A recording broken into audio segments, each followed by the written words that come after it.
My name is David Andrew Hill. I go by Andy. My rank is I was a Lieutenant Commander in the United States Navy. It was interesting. I would say I lived in a zoo, but that would not be quite correct. Okay, I lived with a lot of fine people. The problem was we had one of the largest berthing compartments on the ship was the reactor berthing compartment.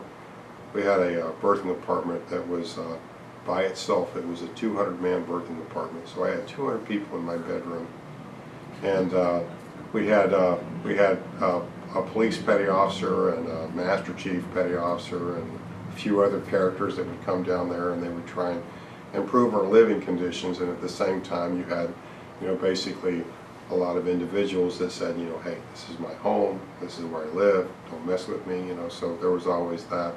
And then you had this aspect of being an engineering department, being a reactor department on the ship, where you're running 24/7, and so you've always got people coming down there waking people up. You've always got people that are just coming off watch, and it's hard for them to go to sleep. And you've always got people that want to watch their favorite movie on TV, and the noise from the movie would come into the other compartment.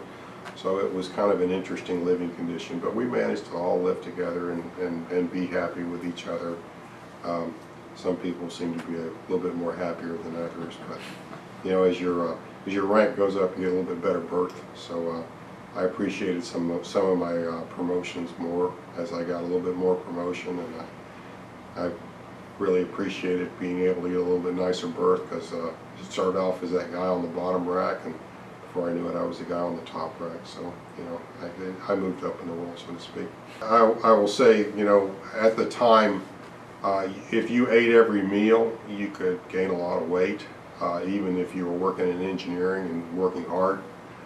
If you ate reasonable and you basically watched what you ate, it was good. I don't think necessarily the food we had would be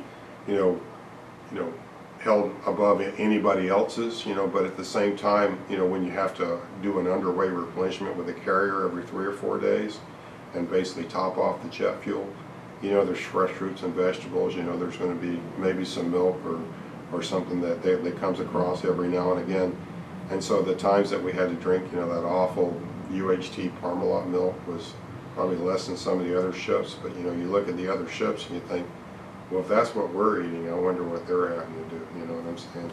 So there was I think there was some people on the other ships that wished they were on the carrier. So I'll just say it that way. I can't complain too much about the food because I wasn't on those other ships. So and as just a little side story, you have a machine that makes the ice cream, and the machine that makes the ice cream actually takes a liquid mixture and refrigerates it and converts that into ice cream. And then there's somebody that actually goes to school to learn how to maintain those ice cream makers. So I mentioned earlier about not going to a laboratory technician school when I was at Prototype. So there was this school that was offered that was air conditioning refrigeration, and I wanted to go to that school because there was a lot of air conditioning and refrigeration equipment. I knew that was a job skill. It was always going to be in demand. So I went to an air conditioning refrigeration school, and I think it's the 6th or 7th week of the school. I can't remember which, but the graduation exercise in that week is to get the ice cream machine to work properly. And so I knew I had clout when I got back to the ship, when no matter what happened, I could always say, well, your ice cream machine is broken, I can fix your ice cream machine. Because I know all the aviators appreciate the fact that I can fix the ice cream machine. So when I said that, it was like, oh. And that old crusty chief that I was talking about before that was told me we'd kick people out of nuclear power school every day. He was now a warrant officer on the Nimitz. And I actually met him in a passageway. He was in charge of all the ice cream machines on the ship. And I made a deal with him. I said, well, if you let me fix some of your gear, I'll basically make you look good. And he basically agreed to that.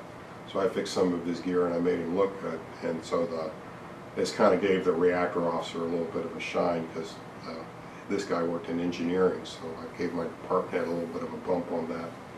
And it paid off. It paid off, I'll just say that. I was always an operator though.